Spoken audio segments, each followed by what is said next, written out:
ወኤሉ በሰቅ ወበሐሜሌት ማቅ ለብሰው የዞሩ አሉ። በስመ አብ ወወልድ ወመንፈስ ቅዱስ አሐዱ አምላክ አሜን። በዓለም ላይ የምትኖሩ ኦርቶዶክሳውያን እግዚአብሔር ልጆች ሰላም እግዚአብሔር ይብዛላችሁ። ጥር 18 ቀን ከሰማዕቱ ቅዱስ ጊዮርጊስ ከኢትዮጵያዊ ገበዝ በኢድራስ ተራራ ላይ እንደ ቅጠል ይልቁንም እንደ አቧራ የተዘራበትን ታላቅ ዕለት በምናከብርበት ዕለት ደግሞ ከ318ቱ አባቶች አርዮስን ካወገዙት መካከል አንዱን ሊቅ እንመለከታለን።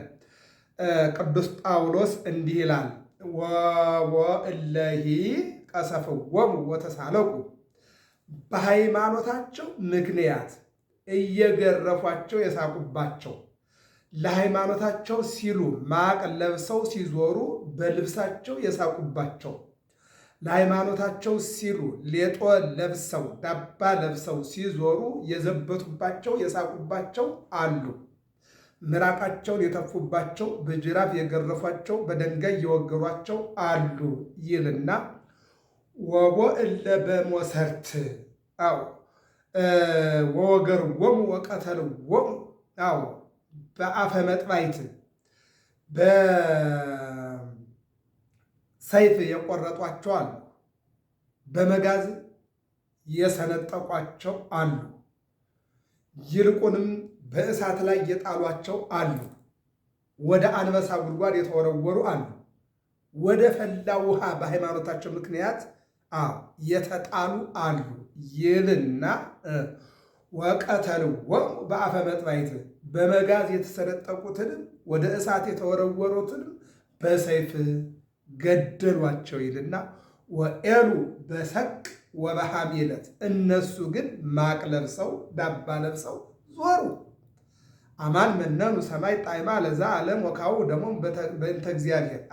የዚህን ዓለም ጣዕም አለባበሱን፣ አመጋገቡን፣ ሀብቱን፣ ስልጣኑን የናቁ ናቸውና አለባበሱን ስለናቁ ለአለባበስ ስለማይጨነቁ ለሃይማኖታቸውና ለአምልኮታቸው እንጂ ማቅ ለብሰው ዳባ ለብሰው የዞሩ ብዙዎች ናቸው። ወበዘብዴወ ጠሊ፣ እነሆ ተጸነሱ ወተመንደቡ ሐሙ፣ ተራቡ። ቆዳ ለብሰው ማቅ ለብሰው ቁርበት ለብሰው ዞሩ። በዚህም በሃይማኖታቸው ምክንያት ዓለም አልተገባቸውምና ከዓለም ስላይደሉ በዮሐንስ ወንጌል ምዕራፍ 15 ላይ ከዓለም ተገኛችሁ እንጂ ዓለማውያን አይደላችሁ፣ ከዓለም ጠራኋችሁ፣ እናንተ ግን ዓለሙን አትወዱትም። ዓለም የራሱ የሆነው ይወዳል። እንደ ዓለማውያን ብትሆኑማ ዓለማውያኑ ይወዷችሁ ነበረ። ከዓለም ተገኛችሁ እንጂ ዓለማውያን ስላይደላችሁ ዓለሙ ይጠላችኋል አለ ጌታ እግዚአብሔር። ከነዚህ መካከል ያ ቅዱስ ያዕቆብ ዘንብፂን፣ እነ ቅዱስ ጴጥሮስ፣ እነ ቅዱስ ያዕቆብ፣ እነ ቅዱስ ቄርሎስ እና አትናቴዎስ የድንግል ማርያምን ጸረ ማርያም የሆነውን አርዮስን ለማውገዝ ምሳሌ 8 ላይ ወይቤ እግዚአብሔር እንዲህ አለ፣ ኢየሱስ እንዲህ አለ፣ ጥበብ ፈጠረችኝ፣ አብ የሥራ መጀመሪያ አደረገኝ። ስለዚህ እነሆ ድንግል ማርያም የወለደችው ሥጋውን እንጂ መለኮቱን አልወለደችም ብሎ እነሆ እመቤታችንን እናትን ከልጅ ሲለይ ይልቁንም ከእግዚአብሔር አብ ከባሕርይ አባቱ ከእግዚአብሔር መንፈስ ቅዱስ ከባሕርይ ሕይወቱ ወልድ ኢየሱስ ክርስቶስን በለየ ጊዜ ለቅዱስ ጴጥሮስ አውግዘህ አስወግደው ብሎ እግዚአብሔር በሕልሙ ሲነግረው እነሆ በታላቁ ንጉሥ በቆስጠንጢኖስ እንዲረቱት፣ እንዲያሸንፉት፣ እንዲያወግዙት በተሰበሰቡት አባቶች ሀብተ ጸጋ በተሰጣቸው አባቶች ከነዚህ መካከል አንዱ ይህ ታላቅ አባት ነው። ጸረ ማርያሙን ለማውገዝ ከመጡ አባቶች መካከል አንዱ ነው ይለዋል።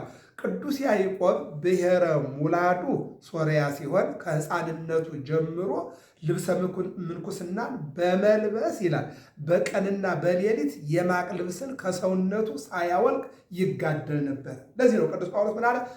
ማቅ ለብሰው ሌጦ ለብሰው ዳባ ለብሰው ዓለምን የዞሩ ሃይማኖታቸውን ያሳወቁ ሕይወታቸውን አሳልፈው የሰጡ እስከ ሞት ድረስ የታመኑ ቁጥራቸው የማይታወቅ ባለጸጋዎች ብዙ ናቸው ካላቸው መካከል አንዱ ያዕቆብ ዘንጽን ነው። ይህ ሰው ቀንም ሌሊትም የሚለብሰው ማቅ ነበረ። እንደምናውቀው ዳዊት እግዚአብሔርን በበደለ ጊዜ በሶስት ነገር እግዚአብሔርን በድሏል ዳዊት። አንደኛ ወደ ፍልስጤማውያን ወታደሮቹ ወደ ጦርነት ሲሄዱ እሱ በሰገነት ሆኖ ይዝናና ይደሰት ነበረ። ወታደሮችን ወደ ጦርነት ወደ ሞት ልቆ እሱ ይደሰት ነበር። ይህ ክፍተት ነበር። ሁለተኛ በሰገነት ሆኖ ሲበላ ሲጠጣ በመስኮት ሲመለከት ቤርሳቤህን የኦርዮን ሚስት የወታደሩን ወደ ጦርነት የሄደውን የወታደሩን ሚስት ተመለከታት። በእሱ ቤት ካሉት ከመቶዎቹ ይልቅ እሷ በመልኳ በድምግባቷ በቁመቷ የበለጠች እንደሆነች አየና ማናት ብሎ ጠየቀ።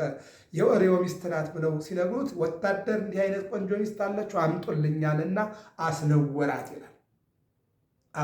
ሁለተኛው ክፍተቱ ይሄ ከወታደሩ ሚስት ጋር ከባለትዳሯ ጋር ወታደሩን ቀምቶ የቀን ፀሐይ የሌሊት ብርድ የሚፈራረቅበት ምላጭ ጨብጦ ድል አደርጋለሁ ብሎ የሚታገል ወታደርን ሚስት ማስነወር።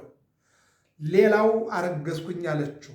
አረገዝኩኝ ስትለው ኃጢአቱን ለመሸፈን ኦርዮን አምጥቶ ከሚስት ጋር ተደሰት ሲለው አሁን ቀኑ የደስታ አይደለም፣ ጊዜው የደስታ አይደለም። ወንድሞቼ ምላጭ ጨብጠው ቀንና ሌሊት ወይ ድል እናደርጋለን ወይ ድል እንሆናለን ብለው እየተጨነቁ ባሉበት ጊዜ ላይ እኔ ከሚስቴ ጋር የምተኛበትና የምደሰትበት ጊዜ አይደለም ብሎ በምግብ ቢያታልለው እምቢ አለ፣ በመጠጥ ቢያታልለው እምቢ አለ፣ ተኛ ቢለው አልተኛም ብሎ እነሆ መሬት ላይ ቆዳ አንጥፎ መተኛት ጀመረ። በዚህ የተናደደው ዳዊት ዓላማው አልተሳካለት ቢል ወረቀት ጻፈና ጦርነቱን ጀምሩት፣ ኦርዮን ከፊት አድርጉና አስገድሉት፣ በኋላ አፈግፍጉ ብሎ መመሪያ ሰጠ። የወታደሩ ዋና ኃላፊ ነውና። ቅዱስ ዳዊት በዚህን ጊዜ ጦርነቱ ተገጠመ፣ ተጀመረ። ኦርዮ ወደ ጦርነቱ እየገባ ጓደኞች የተከተሉኝ እንጂ ከኔ ጋር ሁኑ እንጂ ሲል ጥለውት ሸሹ። በምድረ በዳ የንጉሱን ቃል ለመጠበቅ ሲባል ሞተ። በዚህን ጊዜ ነው እግዚአብሔር ናታንን ወደ ዳዊት ላከና በአንተ ከተማ ግፍ ተፈጽሟል። ለአንድ ባለጸጋ 100 በጎች ነበሩት፣ ለአንድ ድሃ ደግሞ አንዲት በግ ነበረችው። ባለጸጋው እንግዳ ቢመጣበት ከመቶዎቹ አንዷን ላለማጉደል የድሃውን በግ አረደና እንግዶቹን ሸኘበት አለና ለዳዊት ነገረው ናታን፣ ነቢየ እግዚአብሔር ናታን። ይህን ሲለው ይህን ያደረገማ እጥፍ ይመልስ፣ ያለበለዚያም ደግሞ ጉድጓድ ተቆፍሮ ሜዳ ላይ እስከ አንገቱ ይቀበርና ከብት ይነዳበት አለ። ኦ ንጉሥ ፈታይ ከበረስከ፣ ንጉሥ ሆይ በራስህ ፈረድክ፣ ያ ሰው አንተ ነህ። 100 በጎች የተባሉ የአንተ ሚስቶች ናቸው። አንዲት በግ የተባለች ደግሞ የኦርዮ ሚስት ናት። እነሆ የኦርዮን ሚስት አሳዘንካት። እንደገና ደግሞ ብፀንስ ደግሞ ኃጢአትህን ለመሸፈን ስትል ባሏን አስገደልከው። በዚህ እግዚአብሔር አዝኖብሃል፣ በራስህ ፈረድክ አለው። በዚህን ጊዜ ማቅ ለበሰና ወበአንብዕየ አርሐስኩ ምስካብየ ወታውከት መዓት ዓይኔየ ወበላይኩ በኀበ ኩሎሙ ጸላእትየ። እነሆ በወንድሞቼ መካከል የተለየሁኝ እኔ ክፉ ሰው ሆንኩኝ፣ ኃጢአተኛ ሆንኩ፣ እግዚአብሔርን አሳዘንኩ። እንባዬ ወረደ፣ ጨርቄም ረሰረሰ፣ በእንባዬ ሰውነቴን አጠብኩት ብሎ ማልቀስ ጀመረ፣ ማቅ ለብሶ። አያችሁ፣ ይሄ ነው እንግዲህ ሰዎች እግዚአብሔርን ሲያሳዝኑ ሲበድሉ፣ ይልቁንም ደግሞ የነነዌ ሰዎች ከተማዋን ለማዳን ሀገራቸውን ለማዳን 120 ሺህ ሰው እንዲድን ማቅ ለብሰው ትቢያ ነስንሰው ንጉሱ ሳይቀር ማቅ ለብሶ ሀገራቸውን ከመከራ ሲያድኑ ሲታደጉ አይተናል። እኒህ ጻድቅ አባት ደግሞ ያዕቆብ ዘንጽን ሃይማኖታቸውን በሰዎች ዘንድ እንዲበራ ከበረት ውጭ የሆነው ማህበረሰብ ወደ በረቱ እንዲገባ ማቅ ለብሶ የታገለ መነኩሴ፣ የታገለ ጻድቅ፣ የታገለ አባት ብላ ቤተክርስቲያን ክብሩን ትናገርለታለች። ሀብተ ትንቢትና ገቢረ ተአምራት የሚደረግ ጸጋ ወይም የሚያደርግ ጸጋ የተሰጠው አባት ነው። የሚገርም ነገር ነው። ሀብተ ትንቢት ትንቢት ወደኋላም ወደፊትም የሚናገር ይሄ ይሆናል ካለ ይላል፣ ይሄ ይሆናል። እግዚአብሔር ያደርጋል ካለ ይሆንለት ነበር። ሀብተ ትንቢት ይልቁንም ደግሞ ገቢረ ተአምራት ማድረግ ተሰጥቶት ነበር ይጸጋ። ጌታም ተናግሯል። እምነት ቢኖራችሁ ይህን ተራራ ተነስተው ወደዚያ የሚል ስራ ይሰጣችኋል። እምነት ዋናው እውነት ነው አላቸው። ተአምራት የማድረግ ጸጋ የተሰጠው በመሆኑ የሚሆነውን ነገር ከመሆኑ በፊት ለሰዎች ይነግራቸዋል ይላል።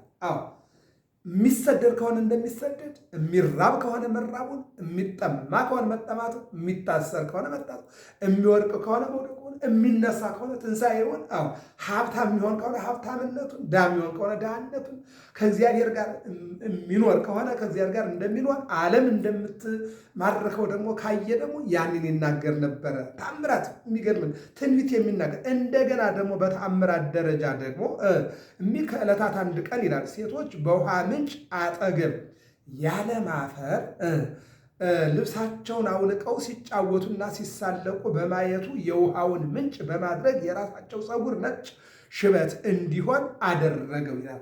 በነገራችን ላይ የራቆትነት ጉዳይ እንኳን አሁንም ትንሽ ከዚህ ገደት ላይ ብቻ ተለጣፊ አድርጎ ራቆቱን ሆኖ ትውልዱ የሚሄድበት ዘመን ይዘመን ነው።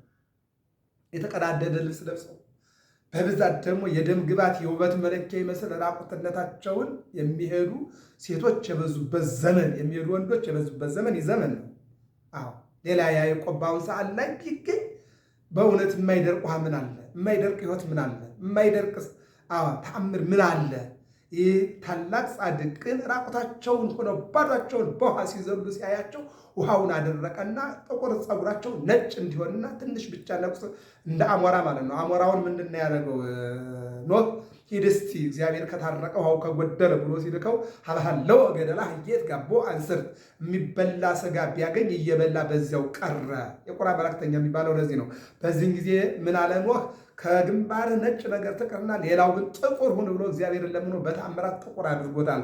ፊቱ ብቻ ላይ ትንሽ እየነጭ ትገኛለች ማለት ነው። በዚህ ጊዜ ነው ዛሬ ብዙ ሴቶች ገና በ40 በ30 ዓመታቸው ሽበታችን አስቸገረን ብለው እንዲጨነቁ የሆነው በራሳቸው ምክንያት ያመጡት። ሔዋን ቅጠል በልታ ሞትን አመጣች። አዳምም ከሔዋን ጋር ተባብሮ ሞትን አመጡ። ያ ሞት እኛን ዛሬ ገዝቶናል። አዎ የሞታች ምስጢር።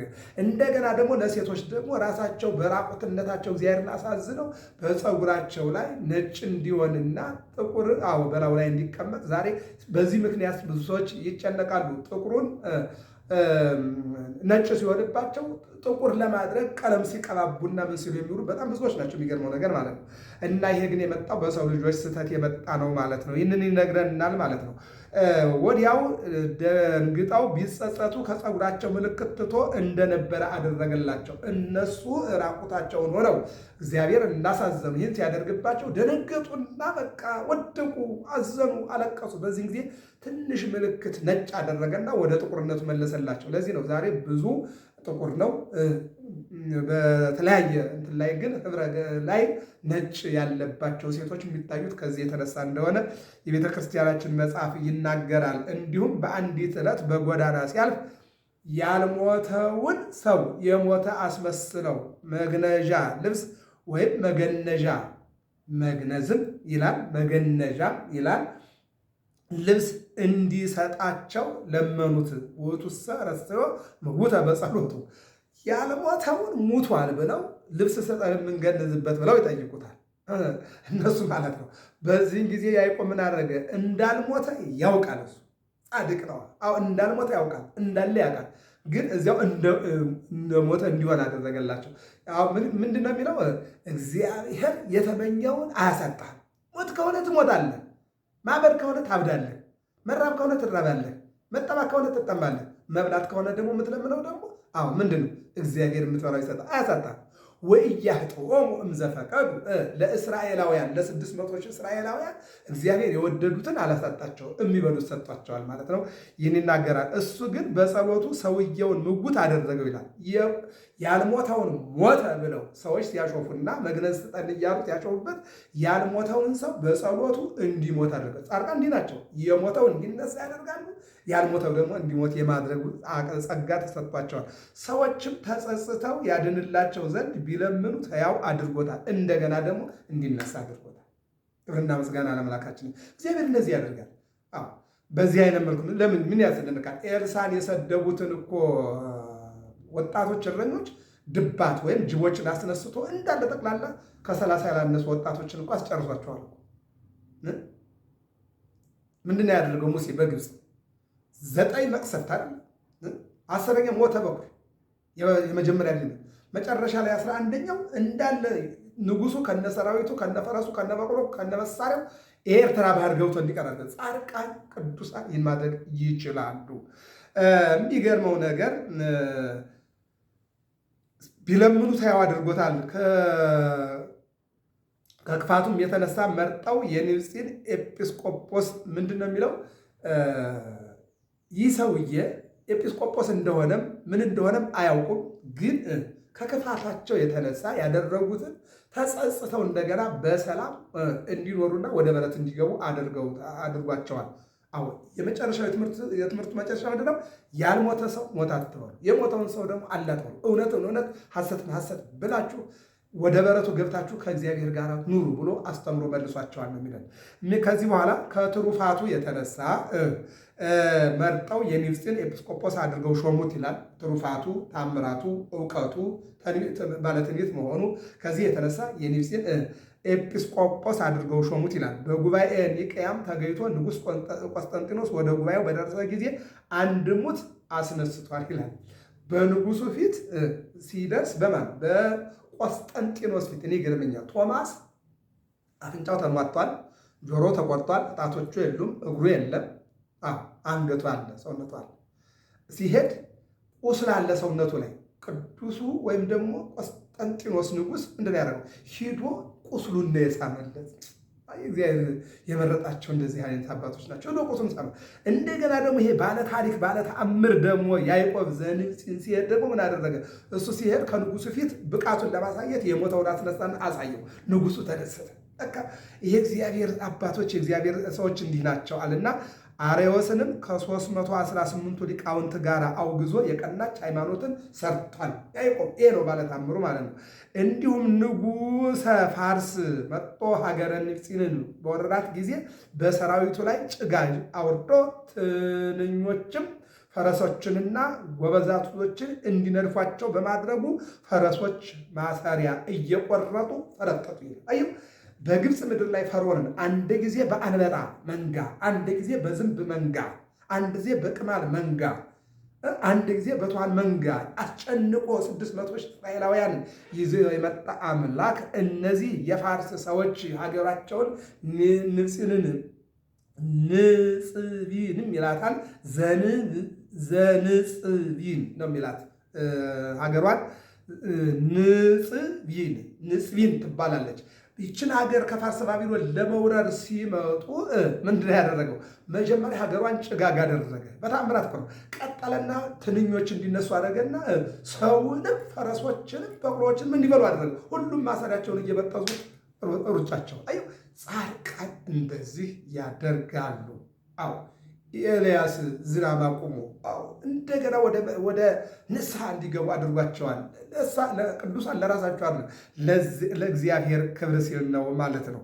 እና ምንድን ነው የሚለው? ከዚህ የተነሳ ንጉሱ ፈርቶ ወደ ኋላው ሸሸ። ከዚህ በኋላ በጾም በጸሎት በትሩፋትና በተጋድሎ ኑሮ በሰላም ጥር 18 ቀን ያዕቆብ ዘንጽቢን አረፈ ይለናል። ቅዱስ ያዕቆብ በሕፃንነቱ መንኩሶ ማቅ ዳባ ለብሶ ሌጦ ለብሶ ዓለምን መንኖ ገዳም ለገዳም መንኩሶ መኖሩ ይነገርለታል። ከሰውነቱ ማቁ ሳይወልቅ ሌጦ ሳይወልቅ የኖረ በጸሎቱ ምንጭ ማድረጉ በጸሎቱ እነዚያ ሴቶች እርቃናቸውን የቆሙበትን ምንጭ አድርቆ የእነሱን ፀጉር ለውጦ እንደገና ይቅርታቸውን የተቀበለ የሴቶች ፀጉር ማሸበቱ እንደገና እንደነበረ ማድረጉ ሕያው ምውት ሕያው እንዲሆን ማድረጉ በሰራዊቱ ላይ ጭጋግ በፈረሶቹ ላይ ትንኝ ማምጣቱ ጾሙ ጸሎቱ አርዮስን ማውገዙ ሙት ማንሳቱ ይነገርለታል። ጥር 18 ቀን እረፍት ነውና 318 አባቶች ጋር ሆኖ አርዮስን ያወገዝ አባት ነው። እኛ መጥፎ ሕሊና እንድናወግዝ፣ መገዳደል እንድናወግዝ፣ መለያየትን እንድናወግዝ፣ ሆዳምንነትን እንድናወግዝ፣ ሐሜትን እንድናወግዝ፣ ክፉነትን እንድናወግዝ፣ መበላላት፣ መነካከስ፣ መገፋፋትን እንድናወግዝ እግዚአብሔር አምላክ የቅዱሳኑን በረከት ያሳድርብን። ገብረ መስቀል ሚዲያ ነው። ሰብስክራይብ፣ ላይክ፣ ሸር አድርጉ። እንማማር። እግዚአብሔር በቅዱሳን በረከት ሁላችንም እንዲባርከን መልካም ፈቃዱ ይሁንልን። የቅዱስ ጊዮርጊስ የሰማዕቱ አማላጅነት ተራዳይነት የኢትዮጵያ ገበዝ የያዕቆብ ዘንብፂን እንዲሁም መነኩሴ ነውና ባህታዊ ነውና ታምራነኛ ነውና ነቢይ ነውና የሞተውን የሚያስነሳ አለው የሚለውን የገደለውን አስነስቶ የሚያሳይ ጻድቅ ነውና ራእይ ትንቢት የሚያይ ጻድቅ ነውና ለሀገራችን ለሃይማኖታችን መልካም ራእይ እንዲኖረን እግዚአብሔር ይርዳን። ገብረ መስቀል ሚዲያ ነው። ሰብስክራይብ፣ ላይክ፣ ሸር አድርጉ። እግዚአብሔር አምላክ ሀገራችን ኢትዮጵያን ይጠብቅልን። ወስብሐት ለእግዚአብሔር።